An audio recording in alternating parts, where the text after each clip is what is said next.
आपने भगवत गीता के बारे में तो बहुत कुछ सुना है कि भगवान श्री कृष्ण जी ने पूरे संसार को भगवत गीता का ज्ञान प्राप्त कराया था और साथ ही साथ पूरे भगवत ज्ञान से पूरे संसार को बताया था कि हमारे लक्ष्य क्या हो सकते हैं और हम कैसे उस लक्ष्य तक पहुंच सकते हैं। और श्री कृष्ण जी की बहुत सारी ऐसे ज्ञान का स्रोत था, महाभारत से लेकर के उनके भगवान को अर्जुन को ज्ञान देने तक, और यहाँ तक कि पूरी लीलाएं भगवान श्री कृष्ण ने इतने ज्ञान के सागर कहे जाते हैं।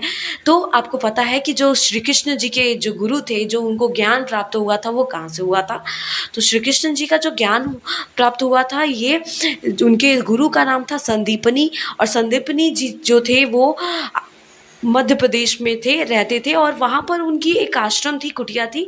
तो ये मथुरा से संदीपनी के यहाँ पर आकर, संदीपनी जी के यहाँ पर आकर के इन्होंने अपनी विद्या को प्राप्त किया था।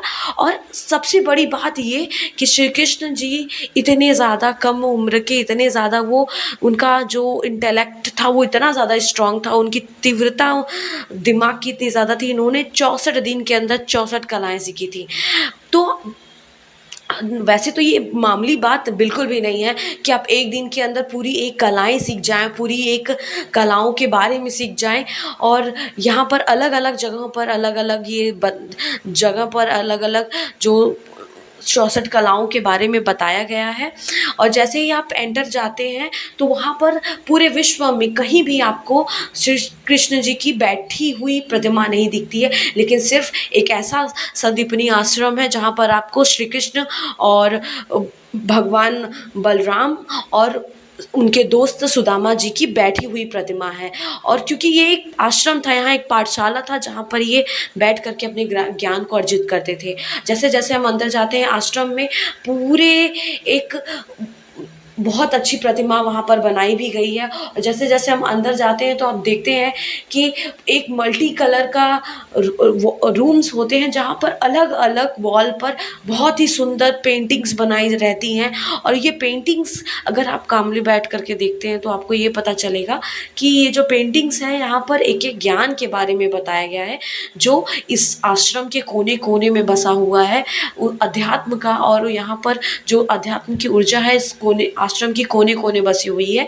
तो इन दीवारों पर छोटे छोटे जो पेंटिंग्स बनाए गए हैं, यहाँ पर पूरी कृष्ण लीलाओं को बताया गया है कि कैसे कैसे भगवान श्री कृष्ण ने अपनी लीला की थी। और उनको ज्ञान के बारे में, पूरे उनके सौरमंडल ब्रह्मांड के बारे में, उनको पूरे ग्रहों के बारे में, उनके पूरे 64 विद्याओं के बारे में यहाँ इसी आश्रम में उनको ज्ञान की प्राप्ति हुई थी। तो जैसे जैसे आप इस आश्रम में काम, इस जगह पर आप कामली बैठे और उसको ध्यान से देखें और महसूस करें, आपको वो एनर्जी सच में महसूस होगी। फिर उसी मंदिर में, उसी आश्रम के मंदिर में छोटा सा एक कुंड है।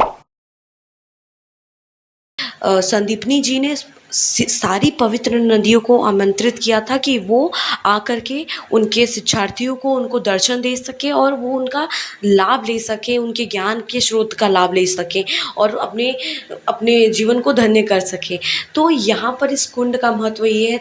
और आप मुझे बताइए कि आपकी लाइफ में कौन से ऐसे गुरु हैं जो आपको प्रभावित करते हैं और हमेशा जिन्हें आप याद रखते हैं?